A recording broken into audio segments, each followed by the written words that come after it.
to papasian lungdamong kumlang nong zo pikit siyang ina kumlang ni na masa adingin nang mapay kanan kuang te khatvei jang khom kik thei dingin hampan na nong piang manin nang matunga lungdam thu kong ko hi to bang hampan na katan khak thei na dingun akitang sambalin na te ong pehia piang piang te unaw thu pha pia in la taksadam na khadam na lungsim dam na te guanin pia in la amason ang baban vo nang maompi na thupa atakinong nga saktain tuni ka sa dingu ne khomte lengga tuite komunte haite bangkin thupa pia in la akileina akipuang na babasian mun tuam sai tuam panhitale tuni na siang thawin nang mamai noi asang khom ding kahi manun na tate ading na alam dang nang ma in na kaphok na katel sem na u nong hi saka na hoi na te to nong tom ding utin Jesus Christ min to happy na parin thungenin lungdam thu kong ko khom nung ta kong biak to pa pasiano to pa kam malong sim ningina to kichangina upate na amasai na aniuna lenga komunte ani mauna ang hom dingwa tunia ki boldani na mo ani mauna ang hom tok dingwa to kichangina komunte aban banina asang kom ding yang Korean masalian som le khadena ilai sang thu sim teng kem pe usong ithei saung hi pa dinga Korean masa alian som le khat aneu som ni le thum panina som ni le kuk ki kal tanong sim ninge banghangiam chile topa banghangiam chile note kianga konggen thu pen topa kyang panin kanga thu hiya to thuin itopa sa isu akile hek ding ni takin anlum la in pasian tunga lungdam na ako ukit siangin palnena hipen no te adingin ahong kipia keima pumpi ahihi keina hong phong na dingun na neun sihi tuama bangin ni ta kana ne khidu chiangin hai la a hi hai sunga om lenga zupen keima si santo akikipsak pasian thuchiam na thak ahihi hi bangin na don simun kay na hong phong na dingun na donun chi hi banghang hiam chi le hi bangin anlum ne in hai sung panin lenga zu na don simun topa ahong pai kik matengin ama si na thu again gen na hiu hi dena igen na sunga igen zom khak lo khat le to kapok thak thuin banghiam chi le topa jesuina hai masa hai ni na hai thum na tan na don pia hai thum na azaru chang in pen thu chem na thak akip sak chi na hot hian na hai pen thu chem na thak in ong lai saka a hai lina don non lo hi a hai lina a don pi ding in tunina to pan nang le ke pen ong nga ka hi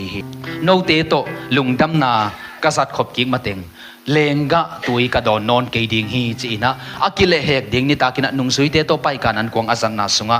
athum na tan zat pia alina zat pi lovin alina zat pi ding in nung sui som ni te be kinolowin tunina nang le ke to panong nga khi chi song tunina iphok ding ina te hi hang to pa min phan na nun tak na khomun ke chi itut kom sai na isadinga to ki changina upate khotung panina aban panina kitu het lo sa takina gwal san di hanga to ki changina ine khom na te ban panina sang ding hiang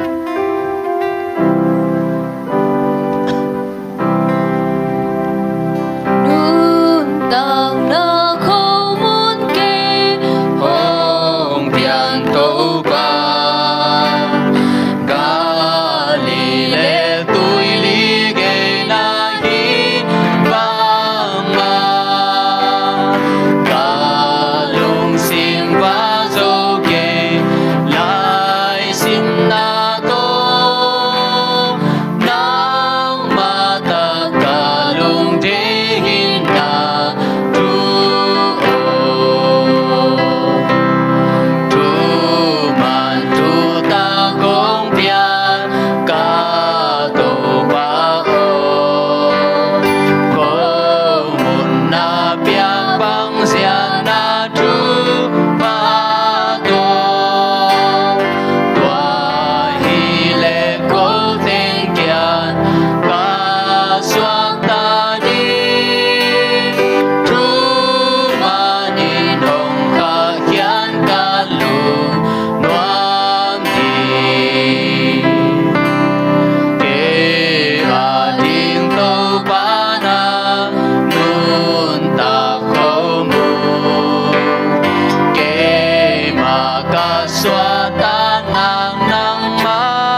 thakina toya ke phum khinte sa di nga hi manina to khem pe i nga di nga hi manina nga ina ki se sak ai zongina akitang khalo yam hi agwai khale yom kele to pa jai sunong gen ma bangina no te ading na kibal nen kapumpi hi achi bangina ibal nena tunina na nga ding akibal nen ito pa pumpi phok nga in ivekina lungsim thungin na to azang khom hiding hiyang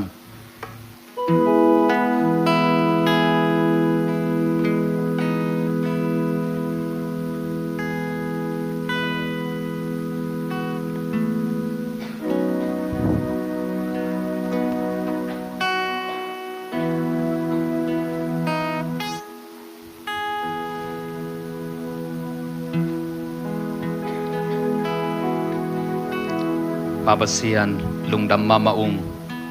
tunina akibal nen na pumpi tangin komunte sa thay na dingin ang panong pia asang kami malkim kem peutunga nait na tuipi bangin lian hen la nait na thuglut sem semin nang sunga kanuntang na tew abulkip nang suak sa kinsiin na happy na panin Jesus Christ minin tu kong ngeno hito pao man pasito tung man pasi tun ke ading man pa tua si hang e ka patol da na ting sa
poi komun nga te I tan khak ding hi manina abuak so akisia sak ai zongina anga khalo yom yang yom kele lenga tui izel lam chada toin tunina notia dingin thuchiam na thakakip sak hot khian na pen to ba jesuina thuchiam na thakina anglai sak ma bangin banganga thuchiam na thak chi hiamina chi changin thuchiam na lui pen tu si kel si te in kum khat sung begi mo na mai sakthaya a hi zong in tu chem na thak jesu se sanin aton tunga ding imo na teng mai saka hi manin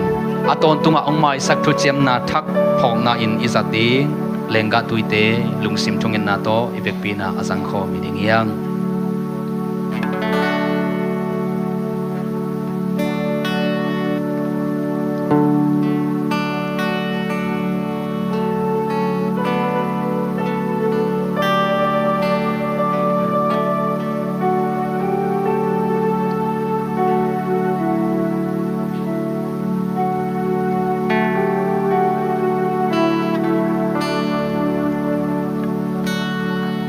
babasian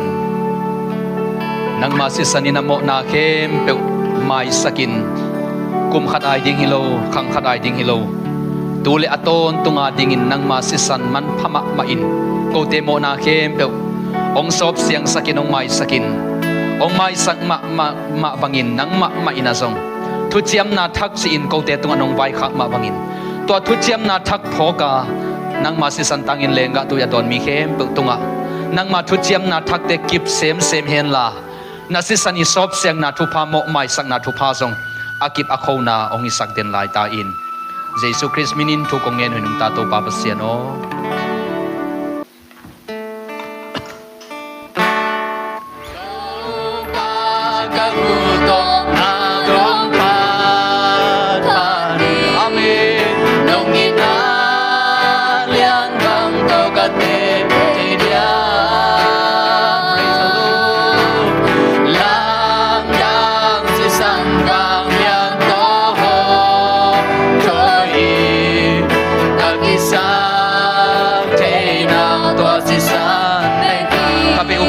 kom ni bunle kamangilo bunle kamangilo Lele namangilo nong natakta Jesus lo wamlo Jesus umahso Jesus tingkin soyake tohiake samna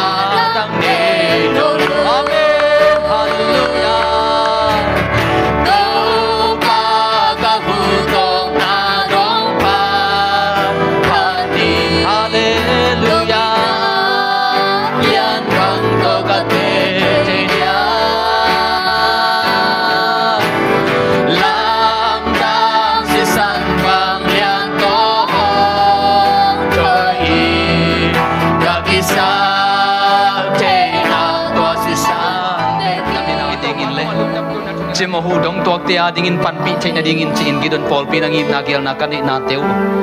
tul nile som nile nga tunin na Zulay kapan ina kipan tak ding kahi manun cimo tampi tak dong tuak tampi tak kahu kapan pi zo na dingun na tate tunga akitang sam had na hau na to zongong tua min cin happy na kong yenuhi tua dingin piakhian na anay mi malkim hem tunga ahen na tata thupa cimo dong tua na to anun ta na teu nang manung kipel sangyata cimo lamsam dong tuak tampi takte ahu avana panpi zo na tate ung suak sakit cin happy na kong yen layu hi tu pa kempel ong pia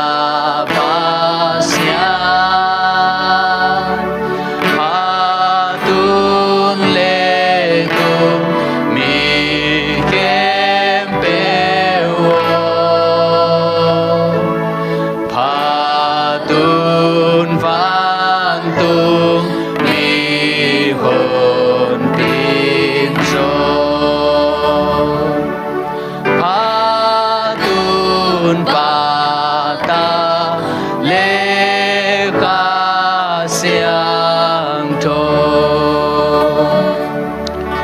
Zulay ka di pimasa topa biag buk siang tho sunga tunga topa mai pa zongina ama mai a akiloy pasya na id ama tanu tapami malkim hem tunga